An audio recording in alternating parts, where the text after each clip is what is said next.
But it also leads me on to think of, so okay, that's lovely, that's all great. But if I'm new to NLP and I've just done my practitioner training and I've met all the requirements, you've signed me off, I still need to keep practicing and developing, Oh God, yeah.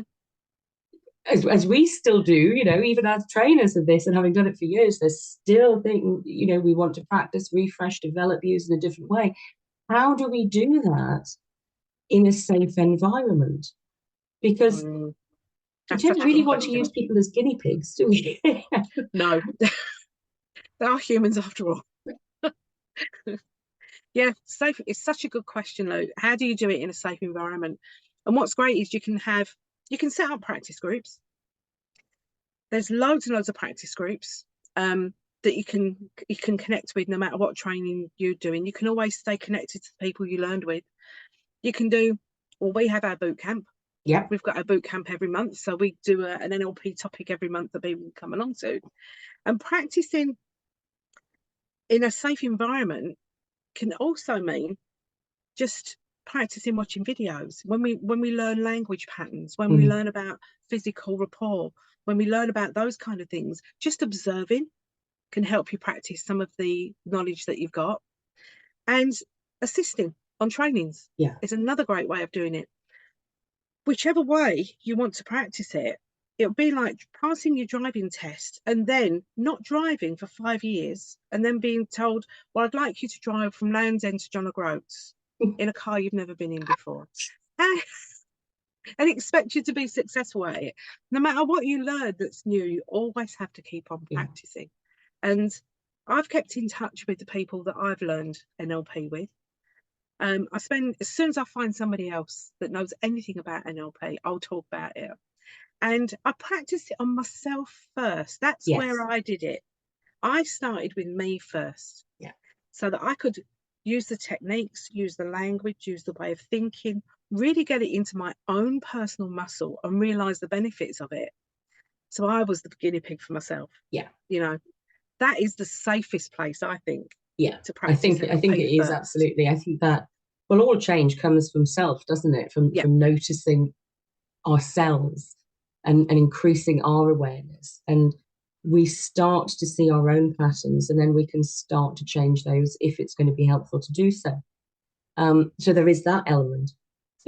But noticing around you, one Mm, of the first things for me wasn't so much practicing techniques. mm, mm, It was just starting to notice more, starting to recognize particular language patterns. mm. One of my trainers, I remember recommending, and we don't, I suppose this was of its time because we don't see people with newspapers as often now, but they go spotting language patterns Yeah. in text, in newspapers. Mm. Listening to political speeches are just an Oh, absolute joy for completely. Yeah. anybody because irrespective of whether they'll admit this or not, you can guarantee the people influencing the content of those speeches have studied NLP. Yeah. Yeah. And you look at, I suppose, if you looked at, to get political here, but to contrast, say, an Obama speech with a Trump speech, Yeah. both NLP, both language patterns from NLP, Yeah. intention, I would Hmm. mind reading to a degree, but I would suggest is considerably different. Yes.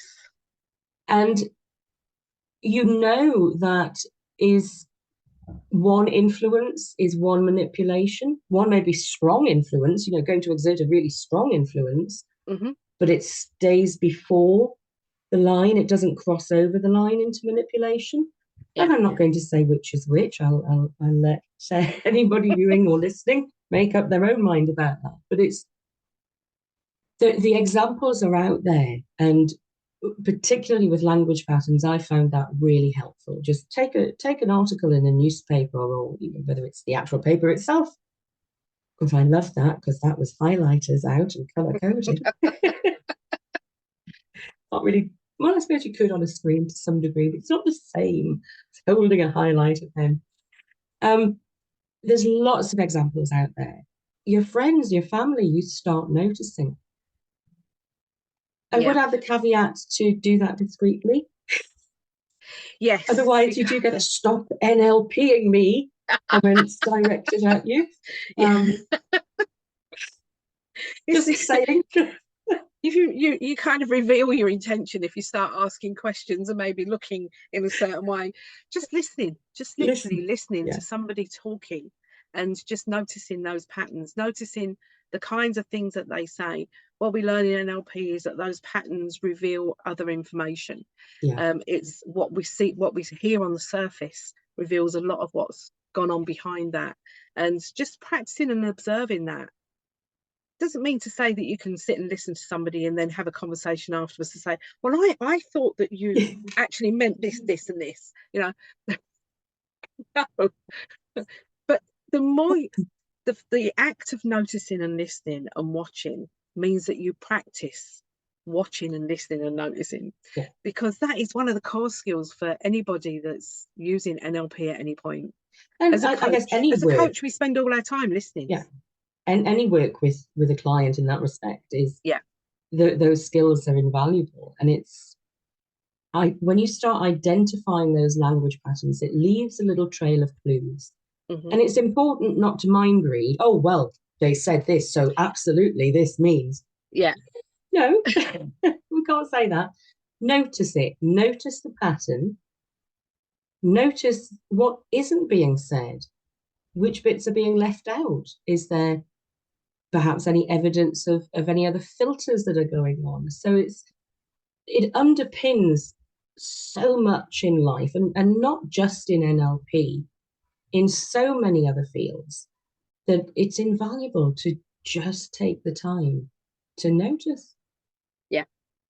Notice, listen, be aware. And even for yourself, notice, listen, and be aware of yourself always. I was working with somebody recently and had the opportunity to work with them extensively over a continued period of time, over a number of days. And I spent most of my time just listening. And when something came up, when it just kind of signaled to me that it was like a little door. To me, it's like a little door that slightly opens. You know, okay, so I've seen a pattern there. I've noticed what's going on. I'm now going to go back and ask a question about that. So, I noticed you said so and so. Can you tell me a bit more about that? Or, let's explore that because that's interesting. And then listen some more. And you can start, and just by having those questions as well, just by doing it conversationally, you bring awareness in the person that you're talking to. Absolutely. And you see little light bulbs going on. It's like, oh, I wasn't aware of that myself. And what the nicest thing is, when after a few days of talking with this person, they were reflecting back the things that I'd been saying.